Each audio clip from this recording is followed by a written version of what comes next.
We've reported plenty here on the dangers of using your cell phone while driving. Tonight, though, what police here in New York City believe is an eye-opening case of what can happen while simply using your phone as you walk.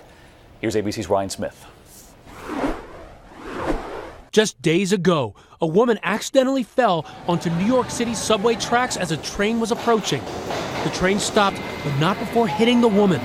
Take a look at this video, shot by an ABC News producer as first responders rushed to her rescue. According to police, witnesses say the victim was using her phone at the time of the accident. A friend disputes that, telling ABC News she may have been feeling dizzy and fell onto the tracks.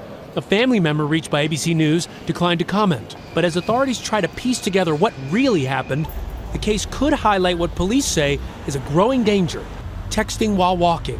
It's a big distraction. Pedestrians aren't watching where they're walking. They're not aware. According to a national study, the number of mobile phone-related pedestrian injuries has doubled in recent years, even exceeding the number of injuries among drivers using mobile phones. Another study shows just how hard it is to walk in a straight line while focused only on your phone. And for so many of us who claim we can safely do both, our own Juju Chang discovered that might be a stretch. You were just texting and walking across the street. Do you do that a lot? Sometimes. Do you feel like you're a little distracted when you do it? Definitely. And as for that woman struck by the subway train tonight, David, she is in the hospital and they tell us that she's in good condition. That's the good news here, that she's going to be okay. Ryan, thank you.